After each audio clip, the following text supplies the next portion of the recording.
Jemaat kita bagi berdiri, kita arahkan kedua tangan kita untuk persembahan yang terpuji.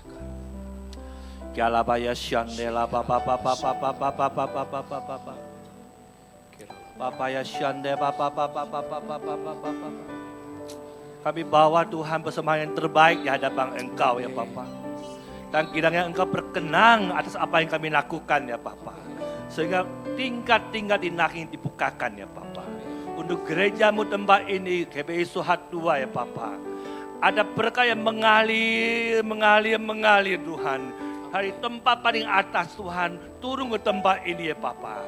Kami berdoa tempat ini, tidak ada yang bocor Tuhan.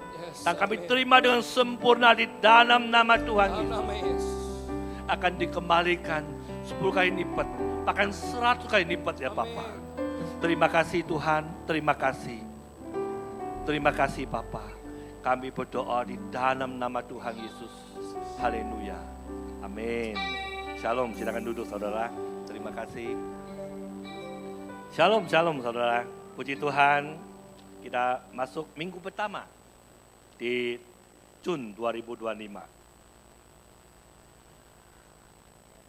Ada satu hal yang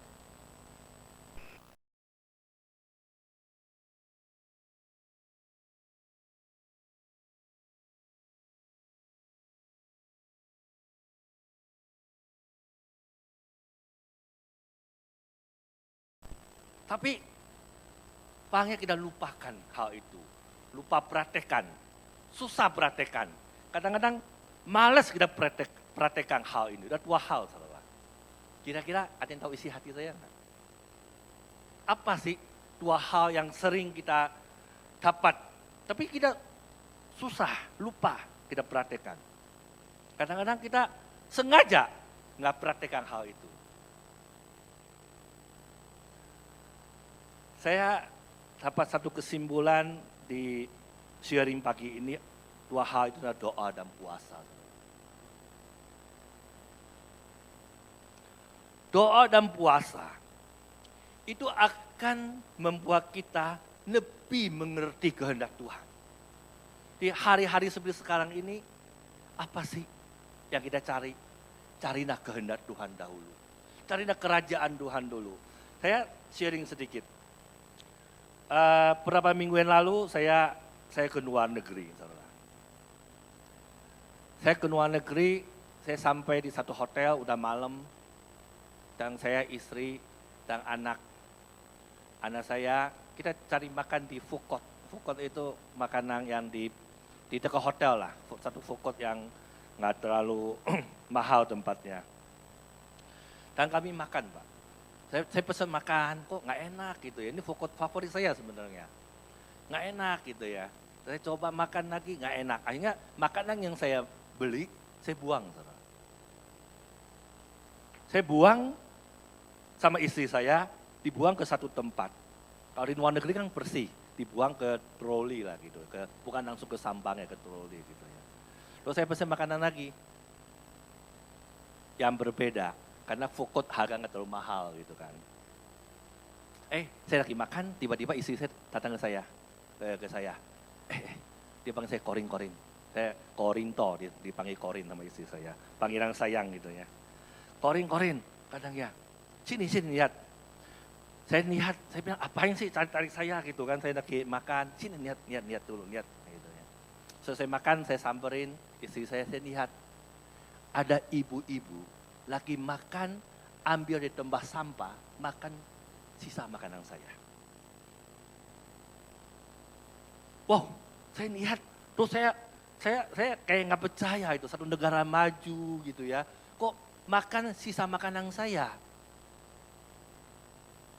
Saya putar meja itu, putar sekeliling, terus saya sampai ke meja saya, istri saya kan perempuan kan suka kepo. Samperin, tanya. Gue bilang, apain gitu ya. Tapi dasar suami takut istri, ya samperin juga. Ya kan saya samperin juga. Saya samperin, terus saya tanya ke si ibu ini. Bu, ibu mau saya beli makanan baru? Jawaban dia, enggak.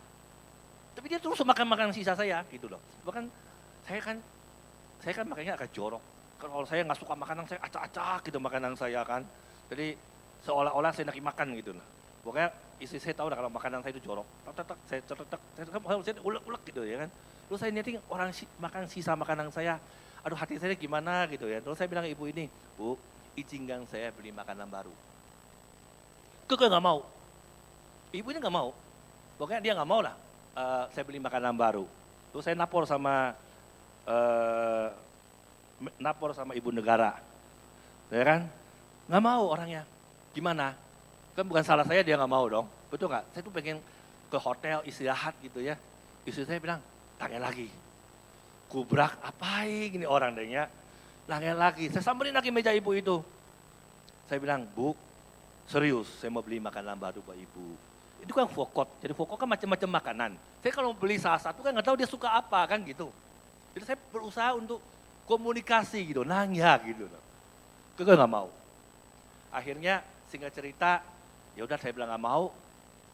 Istri saya punya ide cemerlang, kasih aja duit lah kata dia, peres lah gitu. Saya dapat hal seperti begitu, kenapa saudara? Tahu nggak?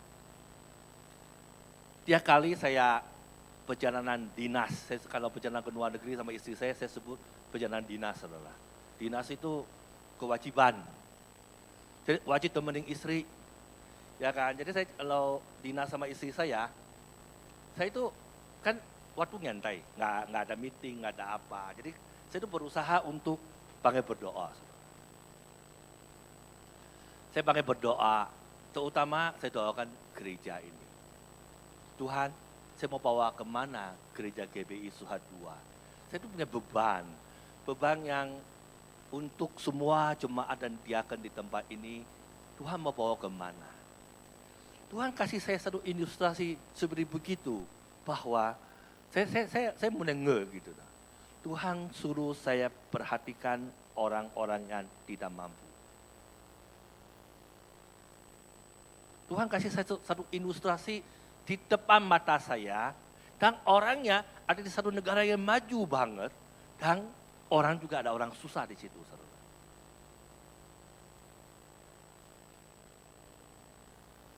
Dengan perjalanan saya pulang ke Indonesia, saya kumpulkan para leader saya. Saya bawa nitrik ke Bogor. Jadi kemarin kita ada nitrik para leader, saudara, ke Bogor. Saya bikin program kerja. Saya kan senang bikin program kerja, udah kebiasaan di perusahaan kan, jadi bikin program kerja, tiap bulan program kerja. Program kerja kita, tanpa saya sadari, dalam 1-2 bulan ini adalah memperhatikan orang yang tidak mampu. Baru kita bikin program kerja, minggu kemarin, kalau saya nggak salah, hari Minggu, hari apa ya, ada WA, jam 12 malam, ada jemaat tidak punya tempat tinggal di tempat ini, tidurnya di gereja. Waduh, hati saya jam 12 malam. Saya bilang, Tuhan kok jawabannya cepat banget ya. Kebayang nggak saudara, ada jemaat tidur di gereja. Hati saya itu, aduh Tuhan, jangan gitulah ya. Masa kita gereja diberkatin seperti begini, ada orang yang tidak mampu dan tidur di gereja.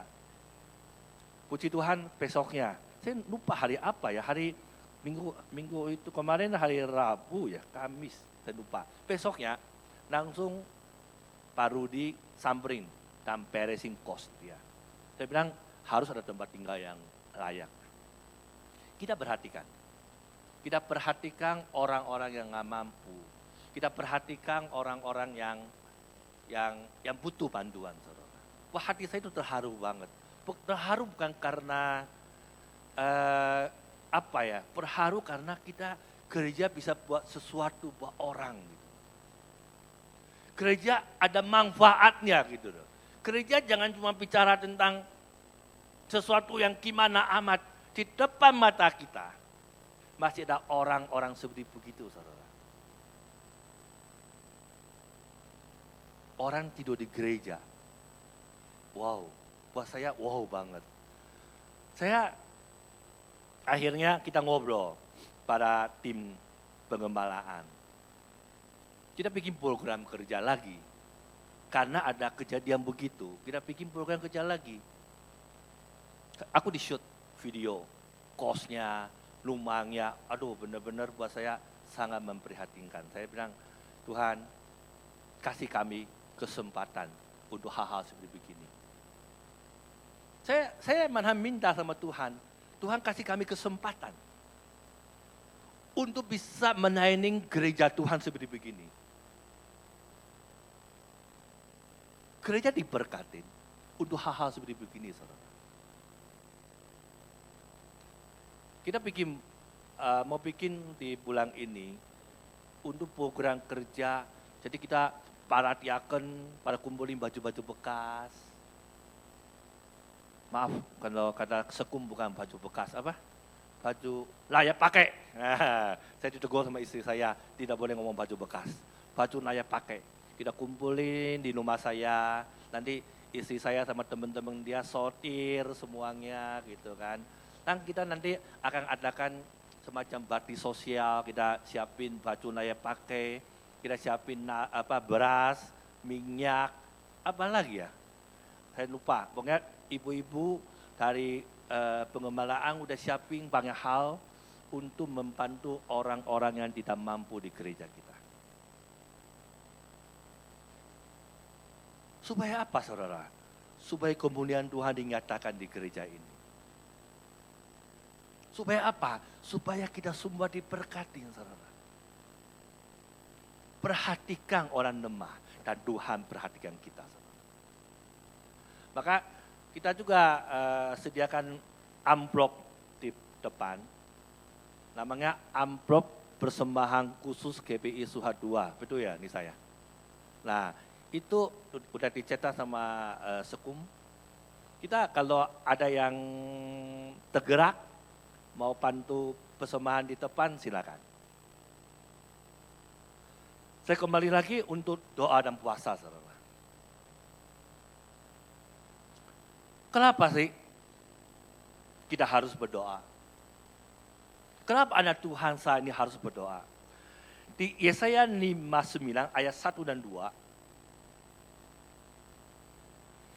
Yesaya 59 1 dan 2, saya enggak bacakan, tapi saya di judulnya memperdalam akal iman kita. Saudara, apa yang harus bikin kita berdoa, saudara? Di sini dikatakan apa? Ayat 2 saya buka di ayat 2, saudara. Tetapi yang merupakan pemisah antara kamu dan Allahmu adalah segala kejahatanmu. Dan yang membuat dia mengembungikan diri di hadapan kamu, sehingga ia tidak mendengar, ialah segala dosa kamu. Saudara, yang memisahkan kita, hubungan kita sama Tuhan adalah dosa kita. Betul ya? Akibat dosa. Semua orang punya kesalahan. Saya punya kesalahan, saudara. Kita semua punya kesalahan. Pak Sodani punya kesalahan. Nggak ada yang tidak punya kesalahan di dunia ini. Betul ya? Semua punya. So, apa yang harus kita lakukan? Doa, saudara. Doa itu akan menambahkan akar dari iman kita. Doa apalagi doa itu? Doa itu akan menjadi saluran komunikasi dengan Allah. Yeremia 33 ayat 3. Kenapa orang Kristen harus berdoa?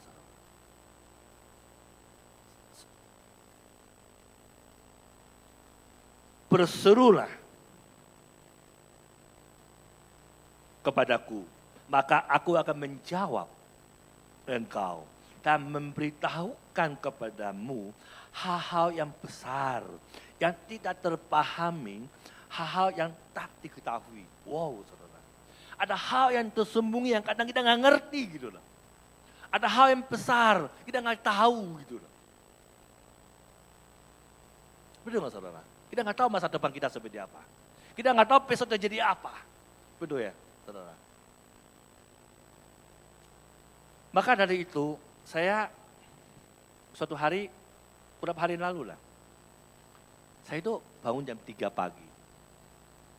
Terus saya bangun jam 3 pagi, saya doa.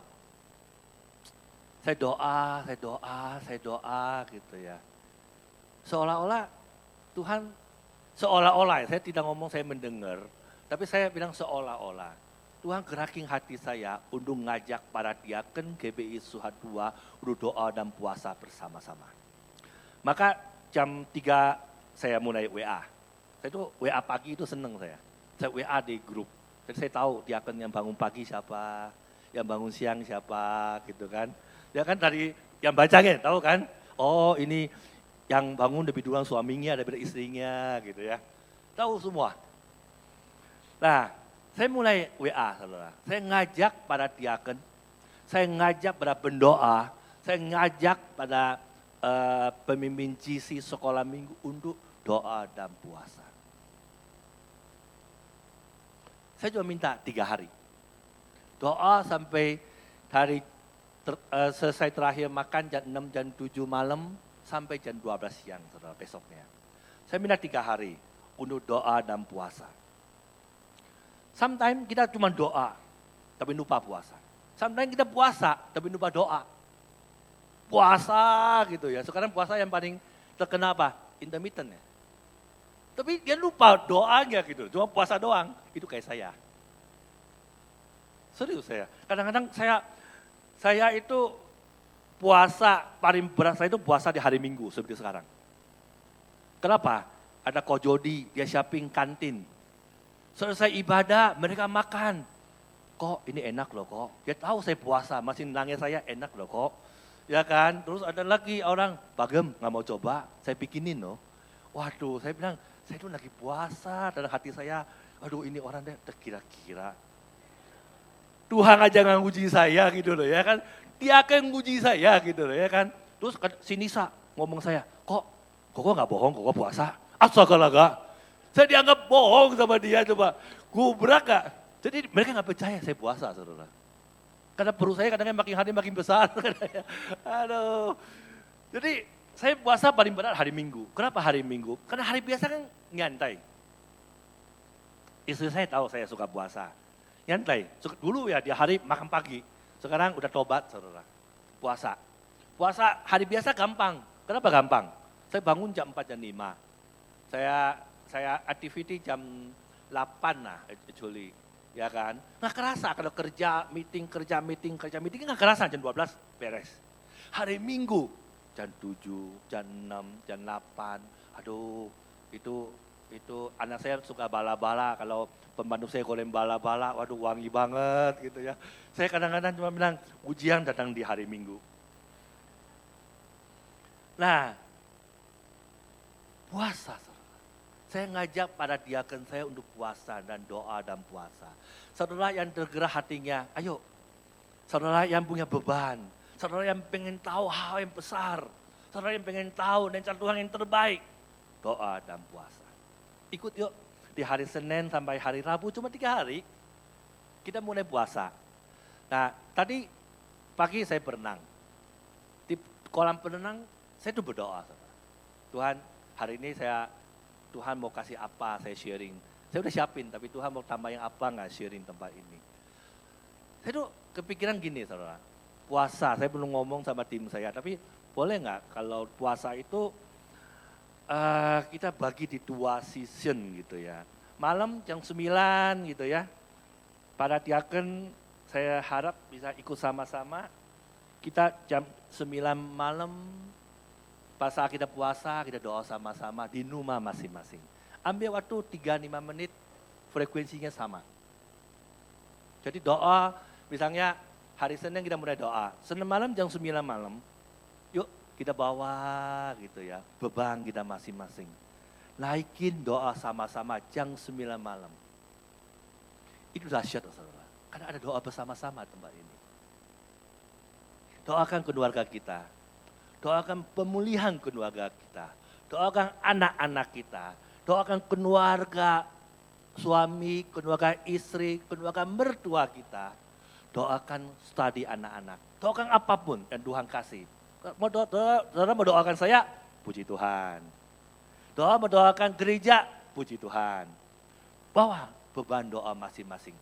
Jam 9 malam. Terus kalau misalnya kita mau tambahin boleh, jam 9 pagi.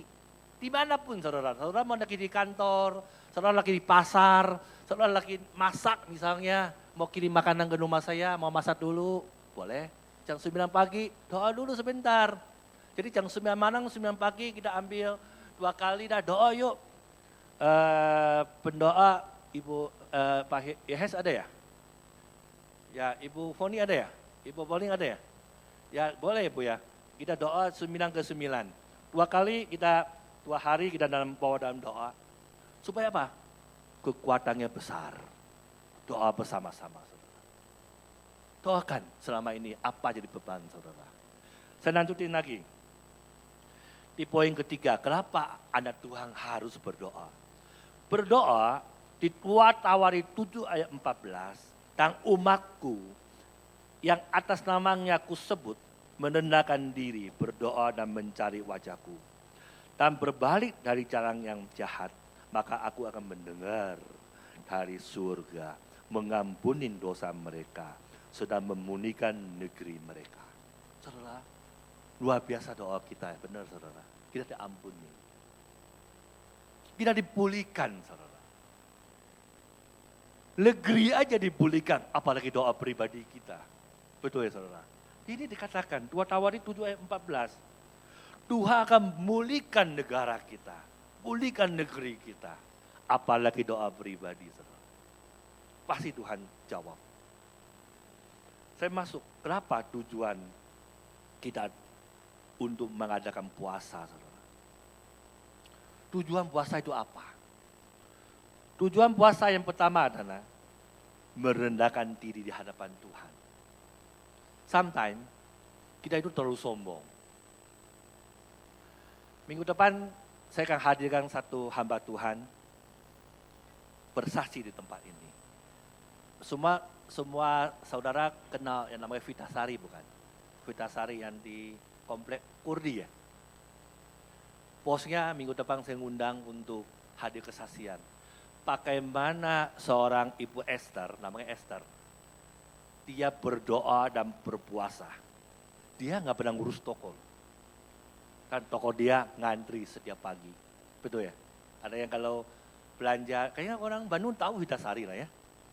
Betul ya? Saya ngundang dia nggak mau. Saya bilang, ini perintah gembala. Kadang-kadang nama gembala ada manfaat juga. Sometimes saya pakai otoritas gembala. Saya bilang ke dia, ini perintah gembala. Dia bilang, siap Pak Gem. Puasa akan membuat kita lebih lagi merendahkan diri di hadapan Tuhan. 1 Petrus 5 ayat 6 berkata begini, karena itu rendahkanlah dirimu di bawah tangan Tuhan yang kuat. Supaya apa? Kita ditinggikan pada waktunya. Saudara mau ditinggikan Tuhan? Saudara mau ambil doa dan puasa. Poin kedua, kenapa kita harus berpuasa saudara? Buat saya, sebenarnya berpuasa ini berat banget buat saya pribadi sebenarnya. Tapi saya belajar. Yesaya 58 ayat 6.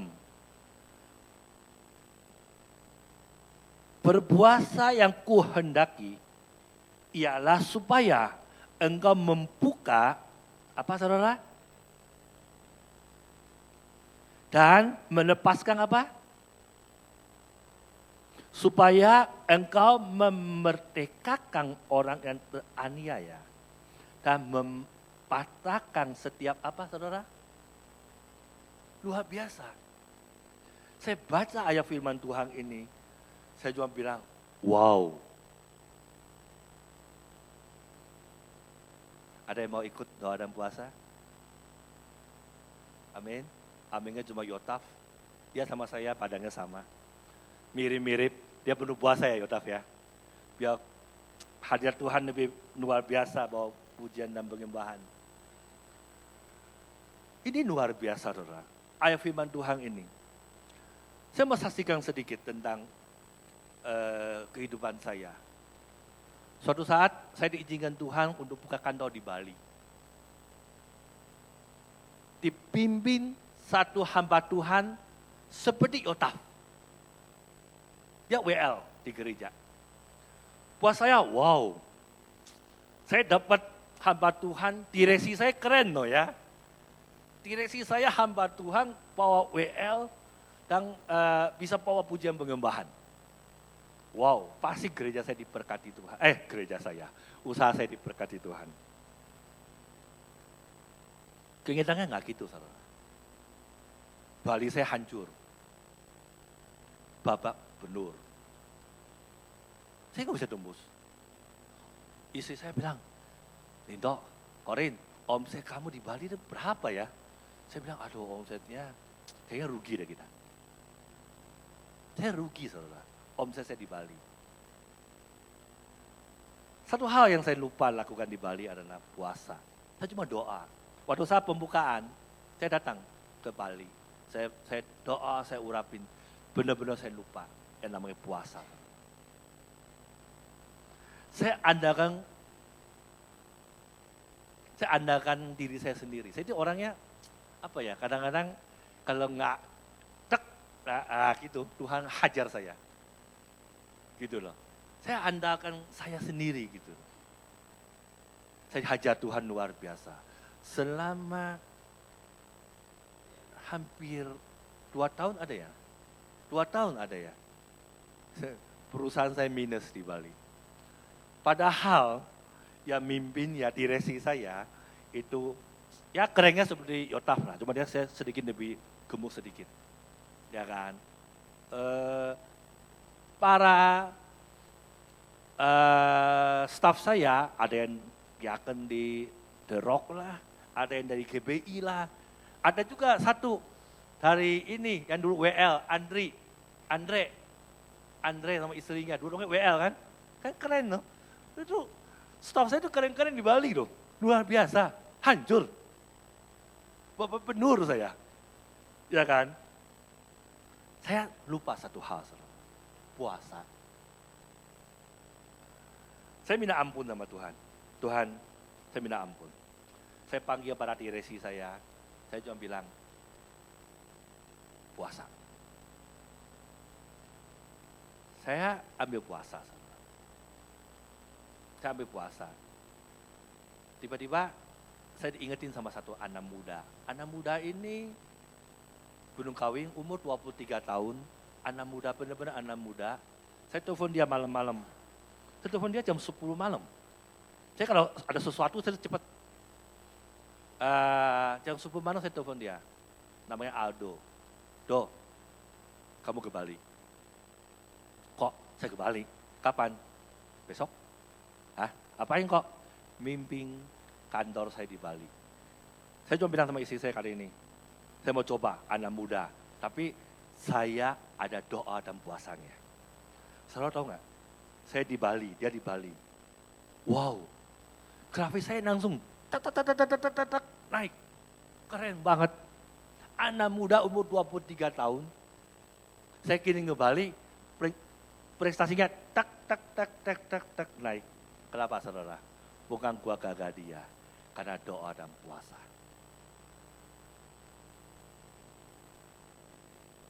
Saya tutup firman Tuhan pada pagi ini. Saya ngundang pemusik.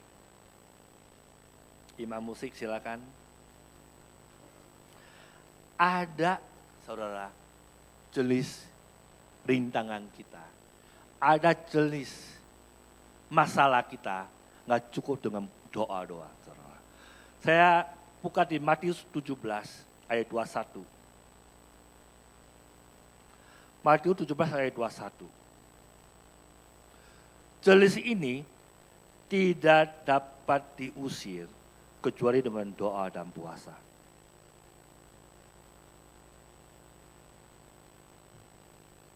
Saudara, ada hal-hal tertentu yang kita nggak bisa lawan gitu loh. Kecuali dengan apa? Doa dan puasa. Ada yang mau ikut? Aminnya masih sedikit? Amin. Wah, dodap lagi. Puasa ya saudara, kalau hidup kita mau berdampak, hidup kita mau naik next level, hidup kita mau berbeda. Saudara mau diberkati Tuhan lebih. Saudara nggak cukup dengan doa, saudara. Saudara perlu penerobosan. Saudara perlu banget yang namanya doa dan puasa. Kita masuk dalam perjamuan kudus.